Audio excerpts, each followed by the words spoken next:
Clube do Livro, na Unicinos FM 103.3, também na TV Unicinos. O livro de hoje é Mrs. Dalloway, da Virginia Woolf. E agora, Camila, aqui temos então um convidado especial aqui no programa. Isso mesmo. A gente confere agora a professora do curso de letras da Unicinos, Débora Mota, e ela então contextualiza a obra. Confira.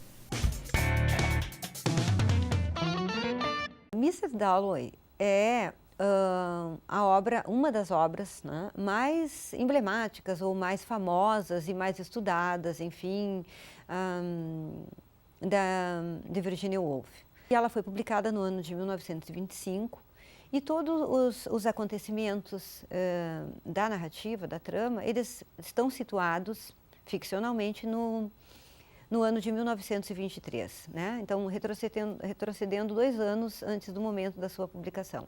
Existe uma contemporaneidade da obra da narrativa com aquele momento, né? Com aquela realidade histórica que é intermediária às 2 grandes guerras, digamos. Tinha recém terminado a Primeira Grande Guerra.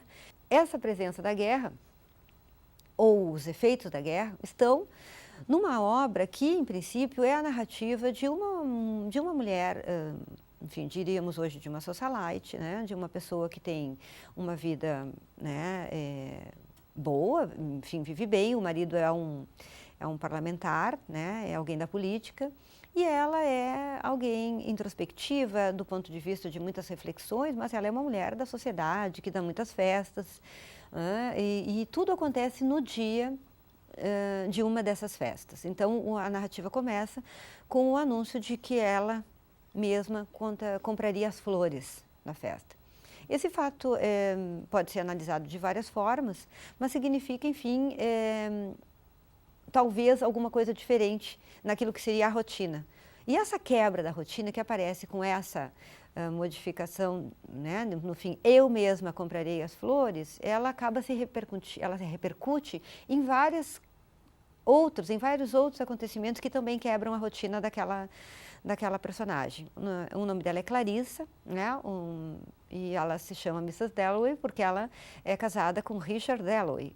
E então, durante esse dia, a narrativa toda acontece em 24 horas, durante esse dia todo, nós ficamos sabendo, a partir do pensamento dela, nós sabemos de todas as personagens, acontecimentos e tudo que aconteceram na sua juventude.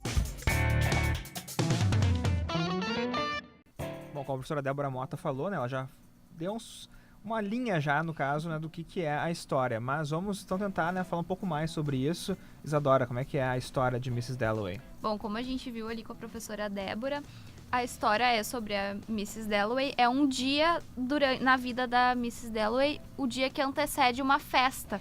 No final desse dia ela está planejando essa festa, então durante todo o dia ela está nos preparativos. Começa com ela indo comprar as flores, se preparando, e durante esse tempo ela começa a lembrar dos fatos que aconteceram na juventude dela. E além da gente acompanhar esses pensamentos dela, essas lembranças, pensamentos também do presente que se misturam, como a gente já tinha comentado, a gente também pode acompanhar os pensamentos das pessoas que ela encontra durante esse dia, durante a saída da floricultura, durante o tempo onde ela está arrumando o vestido para se arrumar para a festa. Então a gente vai acompanhando esses pensamentos, que é o que vai montando a história, porque não é uma história retilínea, assim, não é linear, né? Isso, exatamente. Essa palavra que eu tava procurando. Ela não é linear, e a gente vai, então, vendo esses pensamentos. São pessoas que ela encontra na rua, que ela passa o olho pelas pessoas, e a história se muda para a cabeça dessas pessoas que ela encontrou. Então, é basicamente isso. É um dia na vida de Mrs. Dalloway, o dia que ela está arrumando e preparando a festa que dará durante a noite. E, na verdade, a proposta do livro é contar a vida dela em um dia, né? E, tipo, será que a gente consegue resumir a vida de uma pessoa em um dia? Tipo, acho que essa é a grande proposta do livro, né? É uma sacada legal, e também tem, né, o outro personagem que aparece muito, que é o Septimus, né? Que é um sujeito que lutou a guerra, né? Primeira Guerra Mundial. Está com trauma pós-guerra. Trauma pós-guerra, aquele trauma pós-traumático, eu acho, né? Aquele transtorno pós-traumático. E ele acaba tendo muitas alucinações durante o dia. Ele tem a esposa dele, que é uma esposa italiana, inclusive. Lucrécia. E eles tentam fazer com que... Ela tenta, na verdade, fazer com que o sujeito melhore, né? Levando a médicos. E os médicos são tanto obtusos, na verdade, né? São... Eu gosto bastante dessa trama aí, Rodrigo. E tu falasse, são tanto obtusos. São, tipo... E aí tu vê como os tratamentos para distúrbios psicológicos, mentais, enfim, evoluíram. Né? Porque no início, um dos médicos fala, não, ele não tem nada, toma lá um negocinho antes de dormir que tá ótimo. E daí a Lucrécia, a esposa dele, fica pensando, porque ele fica viajando, falando sozinho, e ela pensa, não, o médico disse que ele não tem nada, então ele não tem nada, vamos conversar. E ela fica tentando conversar com ele, Trocam ele não responde. de médico. Trocam de médico e o outro médico acha que tem que internar ele, que é a solução. Então pensa bem, né? Hoje São dois extremos, na verdade. Exatamente, são dois extremos. Então, olha como os depressivos, enfim, as pessoas que tinham algum distúrbio psicológico eram tratadas, né? E essa era a ideia desse segundo médico. Vamos isolar essas pessoas da sociedade, né? E, claro, o Septimus não aguenta essa possibilidade. Esse segundo médico vai à hospedaria, onde ele e a sua esposa italiana estão hospedados. Ela tenta não deixar o médico passar, o médico passa por ela para ir pegar o cara, realmente prender ele, então, numa casa de saúde, repouso, um hospício, para dizer a verdade. E ele não quer ir.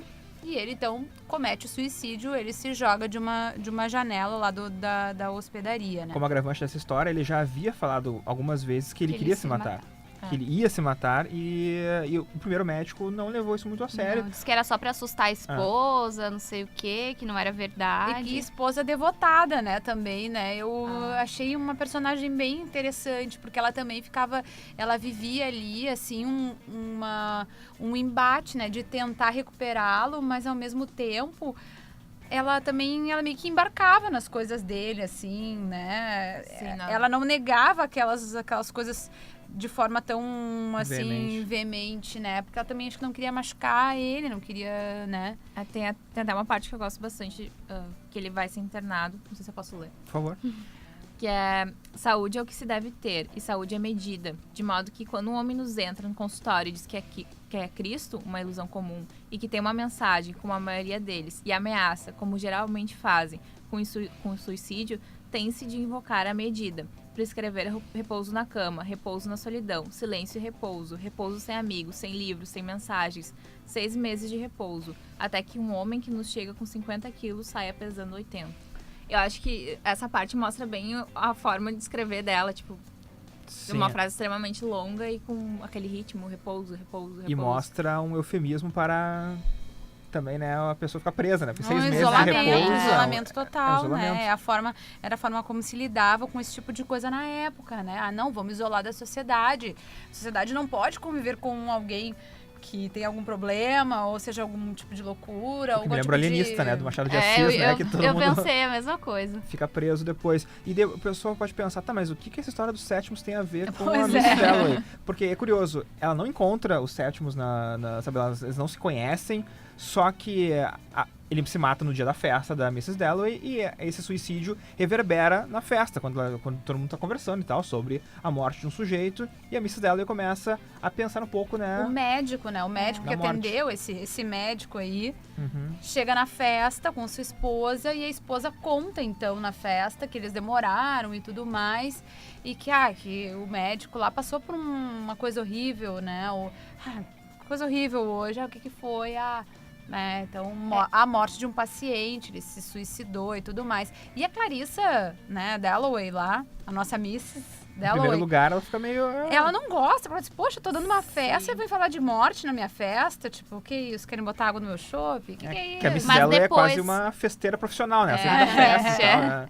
As festas são bem famosas. Mas depois ela começa a pensar, né? Que ela começa a se sentir um pouco como o Septimus. E tem até uma parte onde ela fala que ficou feliz por ele ter feito aquilo. Ter feito ela, obviamente, não ter cometido suicídio, mas ter feito ela pensar sobre essas questões. Ela acaba se confrontando, essa morte, o suicídio dele, ela serve para ela também se confrontar com o que ela pensa sobre aquilo. E ela faz uma rápida reflexão também um pouquinho dela, né? Exatamente. Ali daquela vida dela também. Mostrando muito, claro, né, as reflexões da própria Virginia Woolf, né?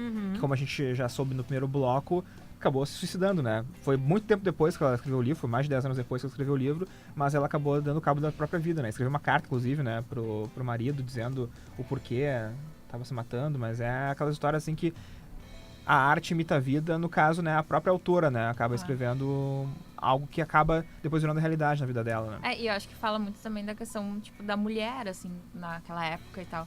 Porque até tem uma parte do livro que ela fica se perguntando que coisa chata dar essa festa, né? Mas assim, que ela quer dar, ela também acha um pouco chato, porque são aparências, né?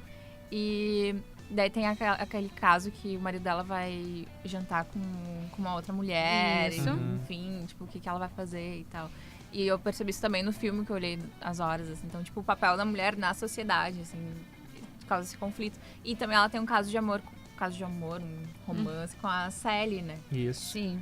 São alguns personagens que a gente vai falar um pouco mais agora no terceiro bloco aqui do clube, mas que já dá pra dar umas pinceladas, que temos ali o Peter Walsh, que é um sujeito que Era é apaixonado pela nossa amiga Clarice, ou Clarissa. Clarissa, mas ela acaba rompendo com ele, Isso, né? escolhe o Richard Dalloway, que era um sujeito mais seguro, digamos assim, né, mais... cheio da grana. cheio da mas grana era também. instável. Só que o momento mais feliz da vida dela foi um beijo trocado com a Sally, que é uma amiga dela e tal, uma pessoa bem espivitada, assim, na sua juventude, pessoa que saía nua de casa pra fazer não sei o quê.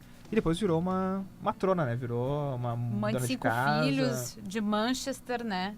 Mas vamos falar um pouco mais sobre isso depois do intervalo, então, aqui no Clube do Livro. Já voltamos na TV e na Rádio Unicinos.